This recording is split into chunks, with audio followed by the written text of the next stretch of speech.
అందరికీ నమస్తే అండి. ఫస్ట్ టైం అనుకుంటా ఒక పైరసీ వెబ్సైట్‌కి సోషల్ మీడియాలో ప్రజల దగ్గర నుంచి అంత పాజిటివ్ సపోర్ట్ రావడం నాకు తెలిసి ఐబొమ్మకు మినహాయించి దేనికి ఇప్పటివరకు రాలేదనుకుంటా నేను అనుకోవడం అయితే. ఎందుకంటే అంత విడమరిచి అంత క్లియర్‌గా మీ డేటా మా దగ్గర దాదాపు 5,00,00,000 మంది డేటా మా దగ్గర ఉంది. మీరు మమ్మల్ని టచ్ చేస్తే ఆ 5,00,00,000 మంది డేటాని మేము బయట పెడతాము. ఇంకా చాలా దూరం తీసుకెళ్తాం మేము దీన్ని. ఇక్కడితో ఆగేది కాదు. దయచేసి మీ పని మీరు చేసుకోండి. మా పని మేము చేసుకుంటాము. టికెట్ల రేట్లు భారీగా పెంచుతున్నారు. సో సామాన్య ప్రజలు చూడలేకపోతున్నారు. సో వాళ్ళ రీజన్ ఏదో పాజిటివ్‌గా చెప్పే ప్రయత్నం చేశారు. ఇక్కడ మెయిన్ విషయం ఏంటంటే కొంతమందికి డేటా అంటే కేవలం చాలామంది ఏమనుకుంటున్నారంటే నా ఫోన్‌లో ఏముండవు. నా ఫోన్‌లో ఫోటోలు ఏమి లేవు. నా ఫోన్‌లో వీడియోలు ఏమీ లేవు. నా బ్యాంక్ అకౌంట్‌లో డబ్బులు ఏమి లేవు అనుకుంటున్నారు. డబ్బులు ఏమి లేవు అంటున్నారు. డేటా అంటే అదే కాదు. మన వ్యక్తిగత సమాచారం ఇంకా చాలా ఉంటుంది. ఆధార్ కార్డు కావచ్చు, పాన్ కార్డు కావచ్చు, ఎక్సెట్రా ఎక్సెట్రా ఇంకా చాలా ఉంటాయి. డేటా అనేది మీరు కేవలం ఏమనుకుంటున్నారంటే నా ఫోన్‌లో ఏమీ లేదు కదా అనుకుంటారు. ఇవాళ రేపు మన ఫోనే మన ప్రపంచం. మన ఫోన్‌లో లేనిదంటే ఏమి ఉండదు. మనకు సంబంధించి అన్నీ ఉంటాయి. డేటా అంటే కేవలం ఫోనో లేదంటే మీ బ్యాంక్ అకౌంట్లో ఉన్న డబ్బులో అనుకుంటున్నారేమో, కానీ కాదు. ఎప్పటికైనా మన వ్యక్తిగత సమాచారం మూడో వ్యక్తి దగ్గర ఉందంటే అది ఎప్పటికైనా సరే మనకు ప్రమాదమే. వాళ్ళ బయట పెడతానన్నది వేరే వాళ్ళ డేటా కాదు, మన డేటానే. సో మీ పాజిటివ్ అంటే మీ సైడ్ నుంచి మీరు చెప్పే వర్షన్ కరెక్టే. దాన్ని ఎవడో కూడా కాదన్నాడు దాన్ని. వాళ్ళు చెప్పే వర్షన్ కూడా కరెక్టే. సో మాకు ఉన్న ఏకైక మార్గం ఐబొమ్మ. ఇప్పుడు మేము పెద్ద అంటే ఇప్పుడు రిలీజ్ అయ్యే సినిమాలు ఏవైతే ఉన్నాయో ఆ సినిమాలను మేము డైరెక్ట్గా సినిమా థియేటర్కి వెళ్ళి చూడలేని పరిస్థితి. ఆ పరిస్థితుల్లో శుభ్రంగా ఏదో వస్తుంది చూస్తున్నాం. ఒక రకంగా ఐబొమ్మ ఒక దేవుడు లాంటి వెబ్సైట్ అని చెప్పేసి అంటే నాకు నవ్వాలి ఏడవాలి నాకు అర్థం కాదా. కరెక్టే, మీకు అది ఇప్పుడు ప్రస్తుతానికి హ్యాపీగా అనిపించవచ్చేమో. మనకి ఫ్రీగా వస్తుంది కదా అని చెప్పేసి దానిపైన మీకు పాజిటివ్ ఒపీనియన్ ఉండొచ్చు కానీ అది తప్పు కాదు. కానీ మీ భద్రత కూడా ముఖ్యమే. మీ డేటా కూడా సేఫ్గా ఉండాలి కదా.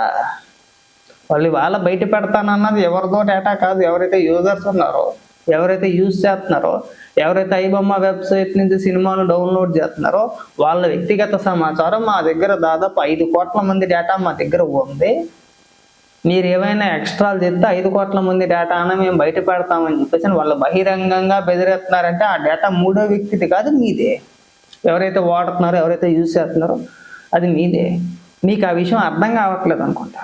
ఒకవేళ అర్థమైనా సరే మన దగ్గర ఏముందలే, మన దగ్గర ఏమీ లేదు, మన అకౌంట్లో డబ్బులు లేవు, లేదంటే నా ఫోన్లో అంతా సీక్రెట్గా ఉండాల్సింది ఏమీ లేదు, లేదంటే మన వ్యక్తిగత సమాచారానికో లేదంటే మన వ్యక్తిగత గోప్యతకో ఇబ్బంది ఏమీ లేదు అనుకుంటే కనుక అది మీ ఇష్టం. మీకు అర్థం కావట్లేదు అని చెప్పేసి అనేది ఇక్కడ మా ప్రశ్న. డేటా ఎవరిదో కాదు, మీదే. మీ డేటానే ఇంతమంది డేటా మా దగ్గర ఉందని చెప్పేసి వాళ్ళు బహిరంగంగా డైరెక్ట్గా బెదిరిస్తున్నారు. వాళ్ళు పోలీసులను బెదిరిస్తున్నారు. అది రేపు పొద్దున్న నెక్స్ట్ లెవెల్కి వెళ్ళొచ్చు. మీకు అర్థం కాకపోవచ్చేమో, కానీ మీరు చెప్పే రీజన్ కరెక్ట్, వ్యాలిడ్ పాయింట్. దాన్ని ఎవడో కూడా వ్యతిరేకించడు.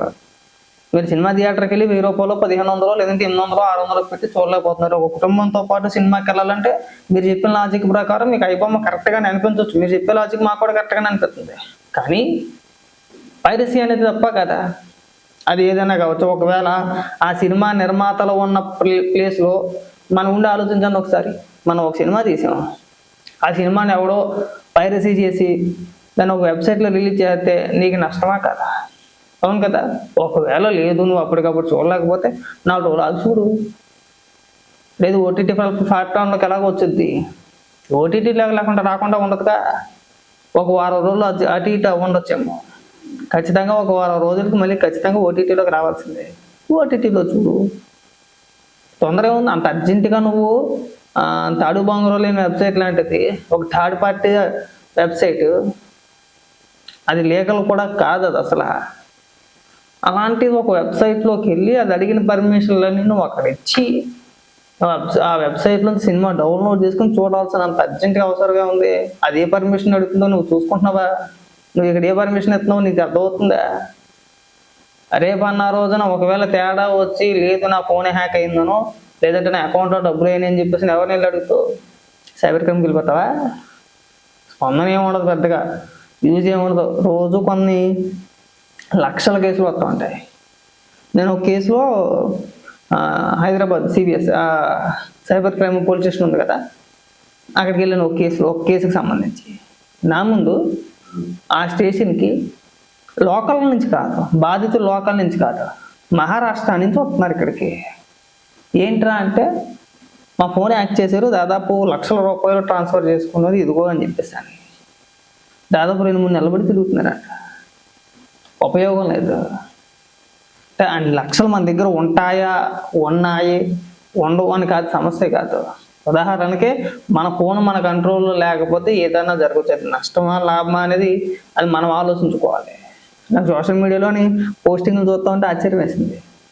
ఎక్కడ చూసినా సరే ఐ సపోర్ట్ ఐబొమ్మ అని చెప్పేసి హ్యాష్ట్యాగ్లు కనబడుతున్నాయి. ట్విట్టర్లో కానీ, ఫేస్బుక్లో కానీ, లేదంటే ఎవరైనా ఒక పోస్ట్ దానికి వ్యతిరేకంగా చేశారంటే దాని కింద కామెంట్లో కానీ నేను ఖచ్చితంగా ఐబొమ్మని సపోర్ట్ చేస్తా ఉన్నారు. మంచిదే కాదనట్లా, మీ వర్షంలో మీకు కరెక్ట్ అయ్యి ఉండొచ్చేమో కాక, కానీ వాళ్ళు బెదిరించేది మిమ్మల్ని అడ్డం పెట్టుకుని బెదిరిస్తున్నారు.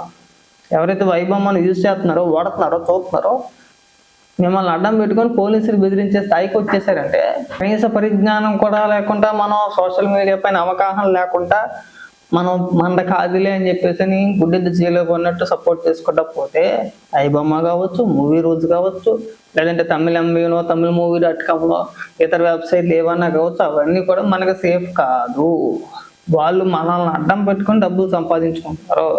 వాళ్ళేం మీకేమీ ఫ్రీగా సినిమాలు చూపించట్లా, అది గుర్తుపెట్టుకోండి బాగా. ఏ వెబ్సైట్ అయినా సరే మీకు ఫ్రీగా సినిమా చూపించట్లేదు.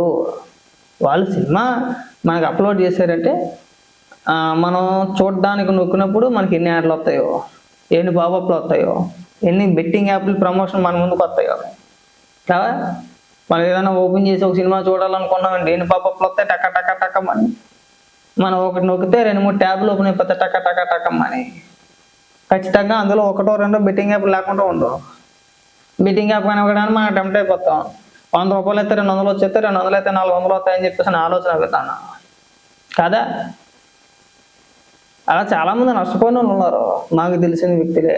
లక్షల్లో పోగొట్టుకున్న వాళ్ళు ఉన్నారు.